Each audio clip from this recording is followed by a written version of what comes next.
Good morning students. आज जो हम लोग चैप्टर स्टार्ट कर रहे हैं वो है semi conductor devices. Semi conductor devices, और ये एग्ज़ाम में 7 मार्क्स का इससे क्वेश्चन आता है। सीबीएसई में बहुत सारे टॉपिक्स को इससे रिमूव कर दिया गया है, लेकिन बिहार बोर्ड में वो टॉपिक्स अभी भी हैं। तो हम लोग पहले सारे टॉपिक्स को देख लें और फिर बात करेंगे क्या हटाया गया है। तो पहला इसमें टॉपिक है band theory of solids. Topic क्या है? Band theory of solids. आप एटम वाले चैप्टर में पढ़े कि किसी एटम में इलेक्ट्रॉन जब डिफरेंट ऑर्बिट्स में रिवॉल्व करते हैं तो उसके पास एक डिफिनिट अमाउंट ऑफ एनर्जी होता है। लेकिन यही चीज़ हम लोग अगर सिंगल एटम, ये हम सिंगल एटम की बात कर रहे हैं, किसी सॉलिड की अगर बात करें तो सॉलिड में एटम्स एक दूसरे के बहुत क्लोज होते हैं। That is the inter atomic separation is very small. तो इसके कारण हर एक एटम का जो आउटर मोस्ट सेल है ये एक दूसरे से ओवरलैप कर जाता है। तो ये जो ओवरलैपिंग है इसके कारण किसी सॉलिड में एनर्जी आउटर मोस्ट सेल का उतना नहीं होगा जितना कि किसी सिंगल एटम में होता है। तो आप कह सकते हैं कि ये जो एनर्जी लेवल है ये मॉडिफाइड हो जाता है, और ये जो मॉडिफिकेशन ऑफ एनर्जी लेवल है इसके कारण किसी सॉलिड में दो अलग अलग बैंड्स का फॉर्मेशन होता है। ये जो बैंड है ये क्या है? ग्रुप ऑफ एनर्जी लेवल्स हैं। तो उसी में एक बैंड को हम लोग बोलते हैं वैलेंस बैंड और दूसरा बैंड कहलाता है कंडक्शन बैंड। तो इस चीज़ को थोड़ा सा ध्यान दे के सुनिए कि in a single atom, band theory of solids, in a single atom the electrons have a well defined energy levels, but in a solid the interatomic separation is very small. Therefore the outermost cells of all the atoms overlap on each other. Therefore their energy level get modified. This modification of energy level causes the formation of valence band and conduction band. ये क्या करता है कि electron दो अलग अलग group में बढ़ जाता है। तो एक बैंड को हम लोग कहते हैं वैलेंस बैंड और एक को कहते हैं कंडक्शन बैंड। तो जो लोअर मोस्ट बैंड है उसको आप कहते हैं वैलेंस बैंड, यानी जिसमें एनर्जी ऑफ इलेक्ट्रॉन कम होगा। तो the lower band which is either partially filled और completely filled with electrons is called valence band. Valence band में इलेक्ट्रॉन हमेशा होगा, चाहे वह कंप्लीटली फिल्ड हो चाहे वो पार्शियली फिल्ड हो, उसमें कुछ इलेक्ट्रॉन हो। The electrons in this band do not conduct electricity.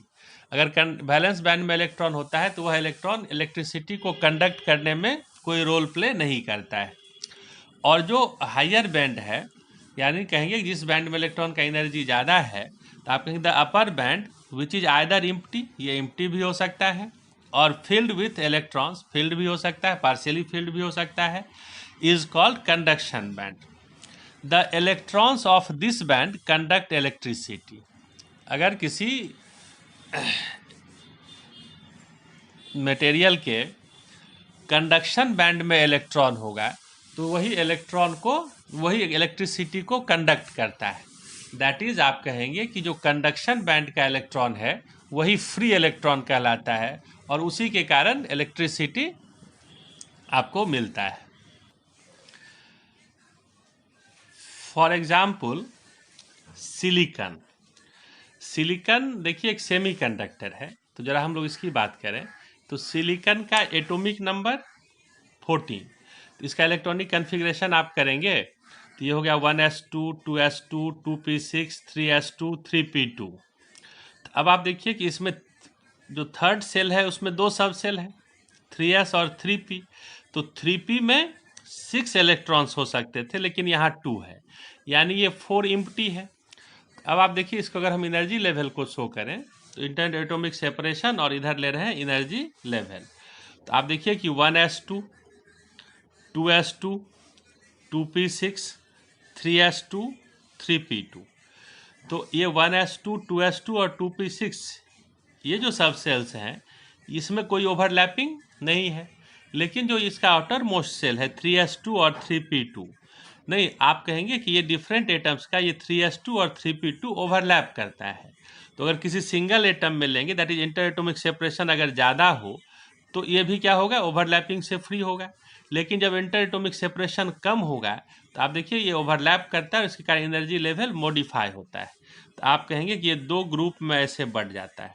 ये जो लोअर बैंड है इसको कहते हैं क्या, वैलेंस बैंड, और इसमें भी अलग अलग एनर्जी लेवल्स है इलेक्ट्रॉन के। और जो अपर बैंड है ये क्या है, ये देखिए ये ग्रुप ऑफ एनर्जी लेवल्स हैं, इसको कहते हैं कंडक्शन बैंड। तो इलेक्ट्रॉन पहले वैलेंस बैंड में फील्ड होगा, उसके बाद ये कंडक्शन बैंड में फील्ड होगा।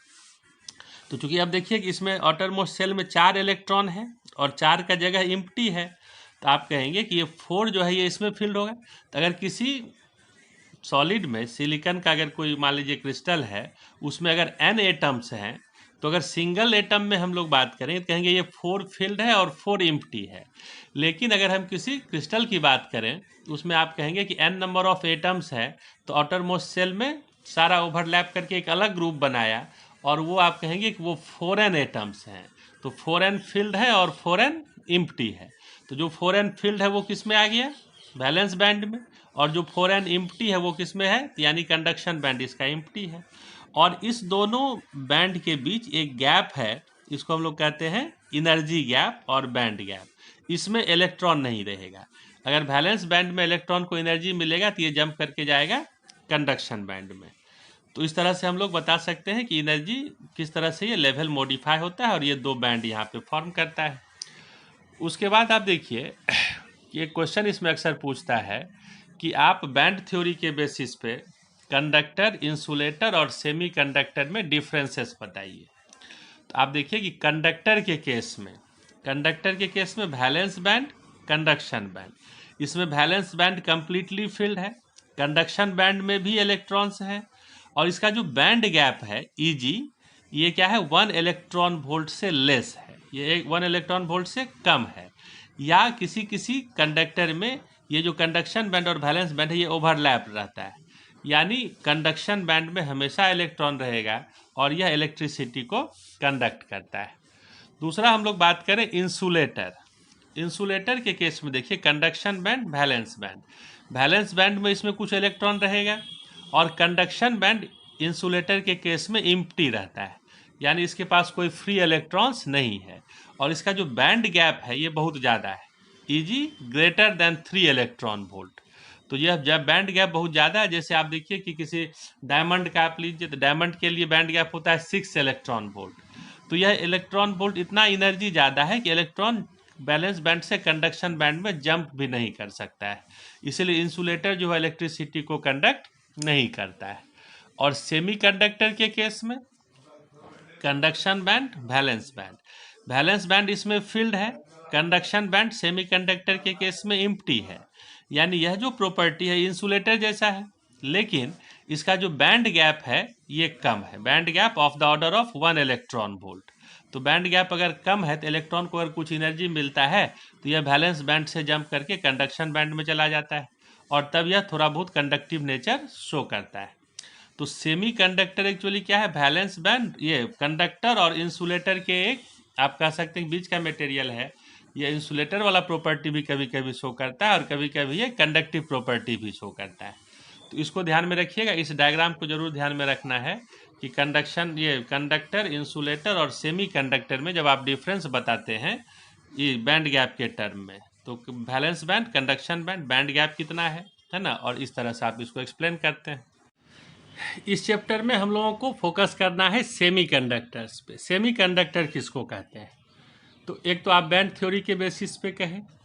अब इसी को हम लोग इस तरह से कह सकते हैं कि सेमीकंडक्टर्स आप ऐसे मटेरियल को कहेंगे जिसकी कंडक्टिविटी कंडक्टर से कम और इंसुलेटर से ज़्यादा हो, और रेसिस्टिविटी कंडक्टर से ज़्यादा और इंसुलेटर से कम हो।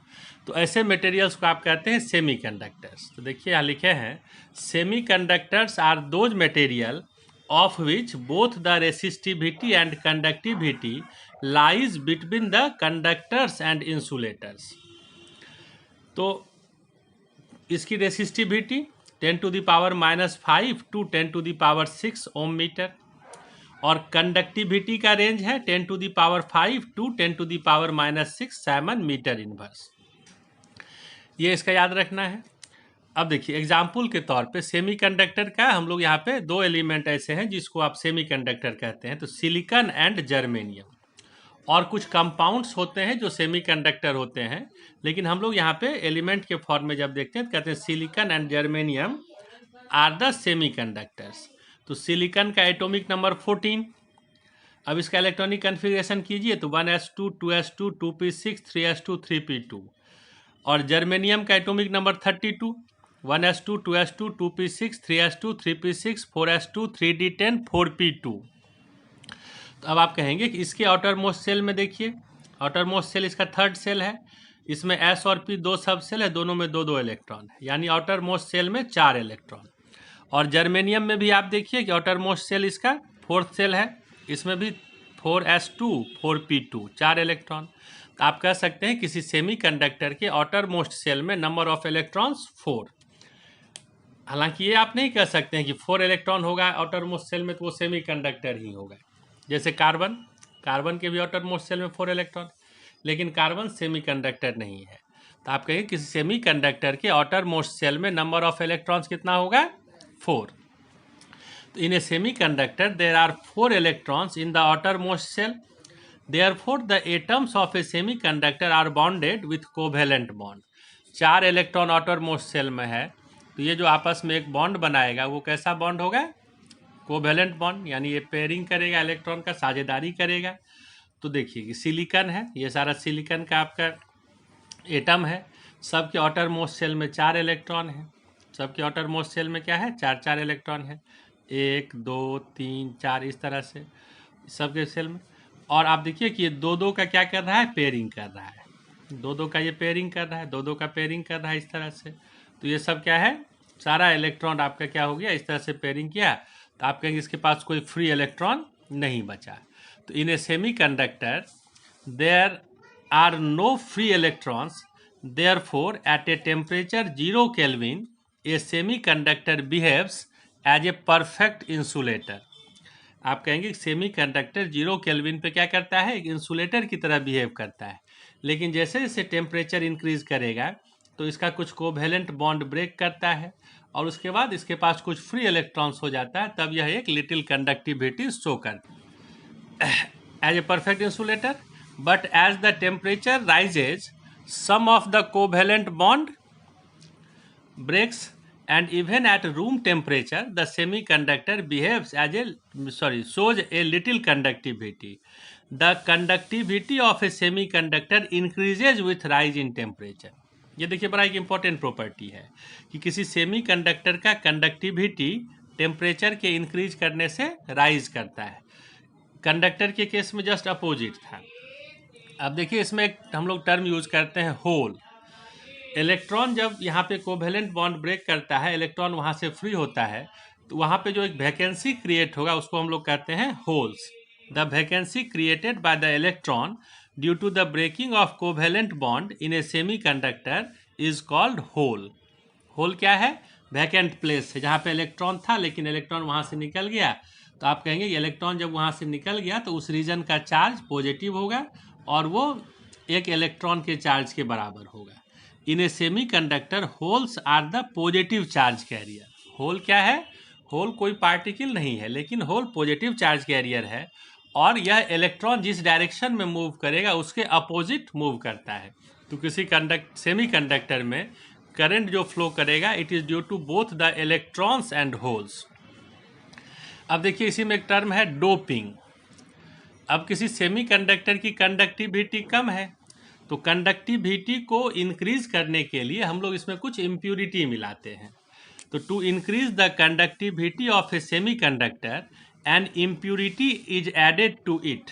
The phenomenon of addition of impurity in a pure semiconductor is called doping. किसी प्योर सेमीकंडक्टर में जो आप इम्प्यूरिटी मिलाने का प्रोसेस है इसको आप कहते हैं डोपिंग। तो 10⁶ एलिमेंट एटम अगर होगा किसी सेमीकंडक्टर का तो उसमें कोई एक फॉरेन आप एटम को इंसर्ट कर देते हैं without changing it's crystal structure, तो आप कहेंगे कि यही उसके कंडक्टिविटी को बहुत हद तक इंक्रीज कर देता है। अब आप देखिए सेमीकंडक्टर दो टाइप का होता है। एक हम कहते हैं कि सेमीकंडक्टर दो टाइप का, एक इंट्रिंसिक सेमीकंडक्टर और एक एक्सट्रिंसिक सेमीकंडक्टर। इंट्रिंसिक सेमीकंडक्टर हम लोग कहते हैं प्योर सेमीकंडक्टर, यानी जिसमें कोई इम्प्योरिटी नहीं मिलाया गया हो। और एक्सट्रिंसिक हम लोग कहते हैं जिसमें इम्प्योरिटी को ऐड करते हैं। Impurity added semiconductor is called extrinsic semiconductor. अब जो आप इम्प्योरिटी मिलाते हैं उसके टाइप के बेसिस पे एक्सट्रिंसिक सेमीकंडक्टर फिर दो टाइप का होगा। एक आप कहेंगे एन टाइप एक्सट्रिंसिक सेमीकंडक्टर और दूसरा कहते हैं P type extrinsic semiconductor. N type and P. अब देखिए एन टाइप एक्सट्रिंसिक सेमीकंडक्टर किसको कहेंगे? तो एन टाइप हम लोग कहते हैं जिसमें इम्प्योरिटी आप ऐड करते हैं वो अगर पेंटावैलेंट हो। If a pentavalent impurity is added to a pure semiconductor, N type semiconductor is formed. और इसमें जो पेंटावैलेंट इम्प्योरिटी मिलाते हैं तो the most commonly used pentavalent impurities are arsenic AS, antimony SB and phosphorus और bismuth, है ना। ये सब क्या है? पेंटावैलेंट। इसके आउटर मोस्ट शेल में 5 इलेक्ट्रॉन्स हैं। तो इससे क्या होगा? अब देखिए सिलिकॉन का सारा ये आपका एटम है और इसमें आपने क्या किया तो एक मिला दिया यहाँ पे आर्सेनिक AS। ये आर्सेनिक का आपका एटम है। इसके पास क्या है तो 5 इलेक्ट्रॉन है। तो 5 इलेक्ट्रॉन जब इसके पास है तो आप कहेंगे 1 2 3 4, ये 4 तो क्या किया इलेक्ट्रॉन का पेयरिंग कर लिया। एक इलेक्ट्रॉन यहाँ पे क्या हो गया? फ्री हो गया। तो यही एक्स्ट्रा इलेक्ट्रॉन ये हमारा फ्री इलेक्ट्रॉन है। तो इसमें आप कहेंगे कि number of electron greater than होगा नंबर ऑफ होल्स के। इलेक्ट्रॉन ज़्यादा होगा, होल कम होगा। तो जो ज़्यादा होता है उसको हम लोग कहते हैं मेजोरिटी चार्ज कैरियर। तो आप कहेंगे कि एन टाइप सेमीकंडक्टर में इलेक्ट्रॉन क्या है? Majority charge career. और होल क्या है? तो इसको कहेंगे माइनॉरिटी चार्ज कैरियर। ये याद रखना है, number of electron is greater than number of holes. और अगर प्योर सेमीकंडक्टर हो, इंट्रिंसिक हो, तो उसमें इलेक्ट्रॉन और होल का नंबर इक्वल होता है। उसके बाद फिर देखिए है पी टाइप एक्सट्रिंसिक सेमीकंडक्टर। तो आप कहेंगे P type extrinsic semiconductor is obtained when the trivalent impurity is added to the pure semiconductor। जब हम लोग ट्राइवैलेंट इम्प्योरिटी मिलाते हैं तो आप कहते हैं जो सेमीकंडक्टर मिला वो क्या है? पी टाइप है। The trivalent impurities are gallium Ga, ये क्या है? Gallium Ga, indium IN and aluminium, ये सब क्या है? तो आप कहेंगे कि ये सब ट्राइवैलेंट इम्प्योरिटी है और इससे जो सेमीकंडक्टर फॉर्म करेगा उसको कहेंगे पी टाइप एक्सट्रिंसिक सेमीकंडक्टर। अब देखिए पी टाइप में एक इंडियम का एटम यहाँ रख दिए, बाकी सारा सिलिकॉन का एटम है। तो इंडियम के पास क्या है? 3 इलेक्ट्रॉन है। तो एक ये एम्प्टी स्पेस बच गया, इसी को आप कहेंगे होल। तो इसमें number of holes is greater than number of free electrons. That is आप कहेंगे hole is the majority charge carrier and electrons are the minority charge carrier. इसमें होल ज़्यादा होगा, इलेक्ट्रॉन कम होगा। तो किसी पी टाइप सेमीकंडक्टर में इलेक्ट्रॉन और होल क्या होगा? तो इलेक्ट्रॉन माइनॉरिटी होगा और होल मेजोरिटी होगा। तो ये सब चीज़ ध्यान में रखना है। आप कहेंगे किसी पी टाइप सेमीकंडक्टर में होल ज़्यादा है, एन टाइप में क्या है? इलेक्ट्रॉन ज़्यादा है। लेकिन ऐसा नहीं है कि होल ज़्यादा है तो ये पॉजिटिव चार्ज होगा, इलेक्ट्रॉन ज़्यादा है तो नेगेटिव चार्ज होगा, है ना। ओवरऑल जब आप देखेंगे तो कोई पी टाइप सेमीकंडक्टर हो या एन टाइप सेमीकंडक्टर हो वो न्यूट्रल होगा, क्योंकि जो आप एटम उसमें इंसर्ट किए वो भी तो ऑलरेडी न्यूट्रल है और जो आपका ओरिजिनल सेमीकंडक्टर का एटम था वो भी न्यूट्रल है। लेकिन नंबर इसमें इस तरह से चेंज करता है। उसके बाद हम लोग एक बात करते हैं पीएन जंक्शन। अभी तक आप देखिए कि हम लोग जो टॉपिक देखे ये सब बेसिक था, इसको ध्यान में रखिए, सबसे ऑब्जेक्टिव टाइप का क्वेश्चन सब रहता है। अब यहाँ से मेन टॉपिक स्टार्ट होता है पीएन जंक्शन। आप कहते हैं कि सेमीकंडक्टर से हम लोग डिवाइस बनाते हैं तो उसमें पहला ये है पीएन जंक्शन। तो एक पी टाइप सेमीकंडक्टर और एक एन टाइप सेमीकंडक्टर को अगर हम एक दूसरे के कांटेक्ट में लाते हैं थोड़ा हीट करके तो फॉर्म करता है पीएन जंक्शन। तो when A P type semiconductor comes in contact with an type semiconductor A PN junction is formed. एक पी टाइप एक एन टाइप। इस पी टाइप को इधर लाए, एन टाइप को इधर लाए, दोनों को जब कांटेक्ट में लाए तो क्या बना, पीएन जंक्शन। तो अब देखिए पीएन जंक्शन यहाँ जो फॉर्म किया, तो अब देखिए इस जंक्शन के पास, जंक्शन यानी जहाँ पे दोनों कांटेक्ट में है, तो इधर से होल और इधर से इलेक्ट्रॉन, ये दोनों एक दूसरे के साथ आके रिकम्बाइन करता है, और ये जो बीच वाला रीजन है यहाँ पे एक न्यूट्रल रीजन फॉर्म करता है, इसको हम लोग कहते हैं यहाँ से यहाँ तक इसके दोनों तरफ डिप्लीशन लेयर, और ये डिप्लीशन लेयर का थिकनेस होता है of the order of 10⁻⁻6 metre. अब देखिए कि यहाँ से जब कुछ होल्स निकल गए तो यहाँ पे नेगेटिव चार्ज, इस रीजन में क्या हुआ, नेगेटिव चार्ज, और यहाँ से जब इलेक्ट्रॉन निकल के इधर आ गया तो इस रीजन में पॉजिटिव चार्ज। तो आप कहेंगे कि इस डिप्लीशन लेयर के एक सरफेस पे नेगेटिव चार्ज और एक सरफेस पे पॉजिटिव चार्ज, यानी इसके अक्रॉस एक पोटेंशियल डिफरेंस डेवलप करता है, या आप कहिए कि इसके अक्रॉस एक इलेक्ट्रिक फील्ड डेवलप करता है पॉजिटिव टू नेगेटिव इस डायरेक्शन में, है ना। और ये जो डिप्लीशन लेयर है ये जैसे फॉर्म किया, तो ये अब क्या करता है कि होल्स को इधर से इधर जाने से और इलेक्ट्रॉन्स को इधर से इधर आने से रोक देता है। तो ये डिप्लीशन लेयर एक बैरियर का यहाँ काम करता है, जो इलेक्ट्रॉन और होल्स के फर्दर मूवमेंट को ब्लॉक कर देता है। तो यही बात यहाँ पे कह रहे हैं कि अब देखिए कि अगर ये सिलिकॉन का सेमीकंडक्टर हो आपका, तो उस यहाँ पे जो पोटेंशियल डिफरेंस डेवलप करता है, इसको हम पोटेंशियल डिफरेंस सिलिकॉन के लिए था 0.7 वोल्ट, जर्मेनियम के लिए 0.3 वोल्ट। तो आप कहते हैं कि near the junction the holes from P section and the electrons from N section recombine to form a neutral region called depletion layer. ये सब डिफिनेशन याद रखना है। और फिर कहेंगे इसके अक्रॉस एक पोटेंशियल डिफरेंस भी डेवलप करता है। A potential difference develops across the depletion layer called barrier potential. इसको क्या कहते हैं, बैरियर पोटेंशियल या potential barrier, which further stops the movement of electrons and holes to cross the junction. ये जो बैरियर यहाँ पे फॉर्म करता है, ये इलेक्ट्रॉन और होल को एक दूसरे साइड जाने से रोक देता है। अब देखिए इसके बाद एक टर्म है बाइसिंग। बाइसिंग आप कहते हैं कि पीएन जंक्शन के अक्रॉस जब हम लोग वोल्टेज अप्लाई करते हैं, उसको किसी सर्किट में कनेक्ट किए, उसके अक्रॉस एक पोटेंशियल डिफरेंस अप्लाई किए, तो इस प्रोसेस को कहते हैं बाइसिंग। तो आप कहेंगे applying voltage across A PN junction is called biasing. अब ये बाइसिंग दो तरह का होता है। एक पहला है फॉरवर्ड बाइसिंग। फॉरवर्ड बाइसिंग में आप पी सेक्शन को बैटरी के पॉजिटिव टर्मिनल से और एन सेक्शन को बैटरी के नेगेटिव टर्मिनल से कनेक्ट करते हैं। तो a PN junction is said to be in forward biasing if the P section is connected with the positive terminal and the N section is connected with the negative terminal of the battery। इसको कहेंगे ये क्या है, forward biasing. तो आप देखिए ये PN junction है, ये आपका पी सेक्शन है, इसमें होल्स हैं, और इसको हमने क्या किया, बैटरी के पॉजिटिव टर्मिनल से, और एन सेक्शन इसमें इलेक्ट्रॉन है, इसको बैटरी के नेगेटिव टर्मिनल से। तो पॉजिटिव टर्मिनल, नेगेटिव टर्मिनल, ये आपका क्या है, डिप्लीशन लेयर। इलेक्ट्रिक फील्ड यहाँ पॉजिटिव टू नेगेटिव इस डायरेक्शन में, और हम जो यहाँ पे इलेक्ट्रिक फील्ड अलग से अप्लाई कर रहे हैं उसका डायरेक्शन ये है, बैटरी पॉजिटिव टू नेगेटिव। तो जो इलेक्ट्रिक फील्ड यहाँ पहले से आप उसके अपोजिट इलेक्ट्रिक फील्ड अप्लाई करते हैं, तो जैसे जैसे आप इस वोल्टेज को बढ़ाएंगे, इलेक्ट्रिक फील्ड को बढ़ाते जाएंगे, तो एक कंडीशन ऐसा आएगा जब ये इलेक्ट्रिक फील्ड दोनों एक दूसरे को न्यूट्रलाइज कर देगा, नेट इलेक्ट्रिक फील्ड 0 हो जाएगा। उसके बाद जब आप इसके वोल्टेज को और बढ़ाएंगे तब क्या होगा, तो इधर से इलेक्ट्रॉन और होल मूव कर सकता है। क्योंकि इलेक्ट्रिक फील्ड देखिए जिस डायरेक्शन में है, तो इलेक्ट्रिक क्या है, नेगेटिव चार्ज है, और ये क्या है, पॉजिटिव चार्ज है। तो जब हम इस डायरेक्शन में इलेक्ट्रिक फील्ड अप्लाई करेंगे तो क्या होगा कि इलेक्ट्रॉन जो है ये फिर यहाँ से इधर मूव करेगा, होल इधर से इधर मूव करेगा।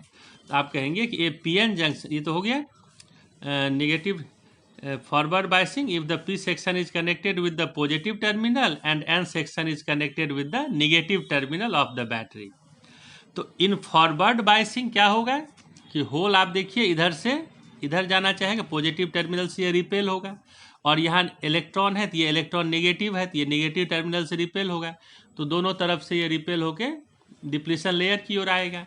इन forward biasing the holes in P section and the electrons in an section moves towards the junction, therefore the width of the depletion layer, ये जो डिप्लीशन लेयर है दोनों तरफ से इस पर प्रेशर आया, तो विड्थ डिप्लीशन लेयर का कम होता है, and also it's resistance decreases, width भी कम होगा और अकॉर्डिंगली इसका जो रेसिस्टेंस है डिप्लीशन लेयर का वो डिक्रीज करता है, और एक सर्टेन पोटेंशियल पे जाके फिर इलेक्ट्रॉन का मूवमेंट शुरू हो जाता है, इलेक्ट्रॉन और होल का। तो आप कहेंगे कि hence in forward biasing A PN junction conducts when the applied voltage becomes greater than the barrier voltage.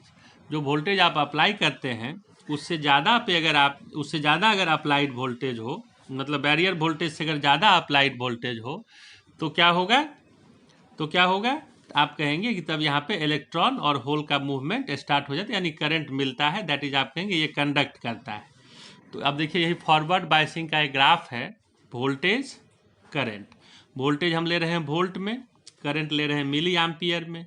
तो जैसे वोल्टेज को बढ़ाए तो आप कहेंगे कि एक सर्टेन वोल्टेज यहाँ से, इसके बाद ऐसे शुरू में करंट आपको थोड़ा थोड़ा मिल रहा है, लेकिन इसके बाद फिर क्या होता है, करंट इंक्रीज करना शुरू होता है। तो ये क्या है, बैरियर वोल्टेज है, या इसी को हम लोग कहते हैं नी वोल्टेज। तो इसको ये जो ग्राफ है this is called forward characteristics. एक सर्टेन वोल्टेज के बाद क्या होगा, करंट हमारा इंक्रीज करता है। तो इसको आप ऐसे समझ सकते हैं कि अब देखिए यहाँ होल है, तो होल क्या है, पॉजिटिव चार्ज कैरियर है, तो ये तो इलेक्ट्रिक फील्ड के डायरेक्शन में मूव करेगा, और इलेक्ट्रिक फील्ड है इस डायरेक्शन में, तो ये होल कभी भी इसको क्रॉस करेगा नहीं, होल तो इधर मूव करेगा।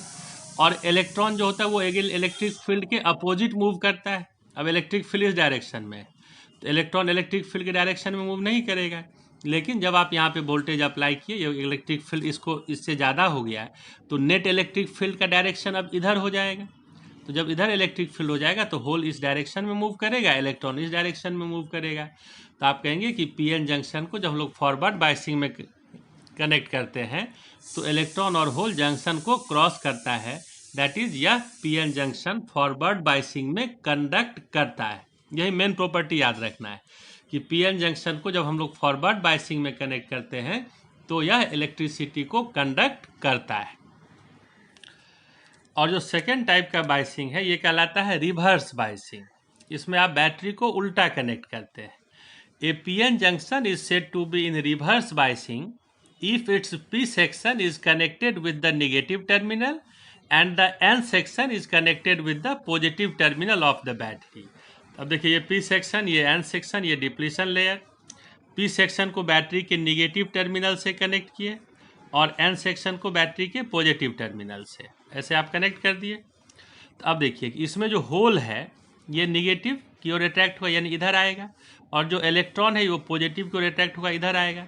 यानी आप कहें, और इसमें भी इलेक्ट्रॉन होल है कंबाइंड, तो ये भी थोड़ा सा यहाँ से चाहेगा कि हम थोड़ा सा होल इधर आना चाहेगा, इलेक्ट्रॉन इधर होल इधर जाना चाहेगा, इलेक्ट्रॉन इधर आना चाहेगा। तो डिप्लीशन लेयर का विड्थ इसमें इंक्रीज कर जाता है। तो जब विड्थ इंक्रीज करेगा तो आप कहें इसका रेसिस्टेंस भी बढ़ेगा। तो आप कहेंगे कि in reverse biasing the holes in P section and electrons in N section move away from the junction, therefore the width of the depletion layer increases and its resistance also increases। और आप देखिए कि जो net electric field है ये और strong हो गया। इलेक्ट्रिक फील्ड पहले से जिस डायरेक्शन में था उसी डायरेक्शन में आप अप्लाई किए, तो इसमें के कारण क्या होगा कि होल और इलेक्ट्रॉन यहाँ से जंक्शन को क्रॉस नहीं करेगा। तो the electric field across the junction increases, therefore in reverse biasing A PN junction does not conduct. Reverse biasing में पीएन जंक्शन कंडक्ट नहीं करेगा। अब आप देखिए ये रिवर्स कैरेक्टरिस्टिक्स कहलाता है कि वोल्टेज इस तरह से लिए, उल्टा कर लिए, करंट इधर ले लिए, तो आप कहेंगे करंट यहाँ माइक्रो एम्पियर में, वोल्टेज हम वोल्ट में ले रहे हैं। तो जब आप वोल्टेज को ऐसे बढ़ाते गए तो भी आपको करंट नहीं मिल रहा है, तो आप कहेंगे कि, और उसके बाद एक सर्टेन वोल्टेज के बाद फिर क्या होता है, करंट अचानक से इंक्रीज करता है। जब आप इलेक्ट्रिक फील्ड बढ़ाते गए तो एक कंडीशन ऐसा आएगा जब उस डिप्लीशन लेयर में जो इलेक्ट्रॉन और होल है उस पर जब बहुत फोर्स लगेगा तो वो वहाँ से बाहर निकल जाएगा। तो आप कहेंगे डिप्लीशन लेयर उस कंडीशन में ब्रेक कर जाता है, तब करंट क्या होता है, अचानक से इंक्रीज कर जाता है। तो जिस वोल्टेज पे करंट सडनली इंक्रीज कर जाता है उसी को हम लोग कहते हैं ब्रेक डाउन वोल्टेज, या इसी को कहते हैं जीनर वोल्टेज। और इस रीजन में देखिए हम माइक्रो एम्पियर में जब करंट लेते हैं तो थोड़ा बहुत करंट आपको लगता है कि यहाँ पे थोड़ा सा करंट यहाँ मिल रहा है, इसको हम लोग कहते हैं लीकेज करंट। तो जो आपका मेजोरिटी चार्ज कैरियर है वो अगर नहीं भी फ्लो किया तो थोड़ा बहुत माइनॉरिटी चार्ज कैरियर फ्लो करता है, उसके कारण ये करंट लीकेज करंट कहलाता है। तो ये फॉरवर्ड बायसिंग और रिवर्स बायस। तो कभी कभी ऐसा पूछता है कि आप किसी पीएन जंक्शन का VI कैरेक्टरिस्टिक्स बताइए, वोल्टेज और करंट का ग्राफ। तो इसमें हम लोग फॉरवर्ड रिवर्स दोनों को एक साथ लेते हैं। इधर देखिए वोल्टेज करंट फॉरवर्ड के लिए और इधर वोल्टेज और करंट रिवर्स के लिए। तो ये फॉरवर्ड, इधर रिवर्स। फॉरवर्ड बायसिंग में जब वोल्टेज बढ़ाए तो इनिशियली करंट थोड़ा बहुत इंक्रीज किया और एक सर्टेन वोल्टेज के बाद करंट फिर इंक्रीज करना स्टार्ट होता है, इसको नी वोल्टेज कहते हैं। और रिवर्स बायसिंग में वोल्टेज आप जब इंक्रीज किए तो करंट शुरू में आपको नहीं मिलता है और एक सर्टेन वोल्टेज के बाद फिर ये बढ़ जाता है, इसको जीनर वोल्टेज कहते हैं। तो ये रिवर्स कैरेक्टरिस्टिक्स और ये फॉरवर्ड कैरेक्टरिस्टिक्स। तो ये पीएन जंक्शन है, इससे क्वेश्चन रहता भी है छोटा छोटा 2 नंबर 3 नंबर का कि आप VI कैरेक्टरिस्टिक्स ड्रॉ कीजिए, फॉरवर्ड बायसिंग क्या है, रिवर्स बायसिंग क्या है। तो ये सब बेसिक बात है, इस सबको बढ़िया से याद रखना है। तो अब इस लेक्चर में यहाँ तक ही रहने देते हैं। Thank you.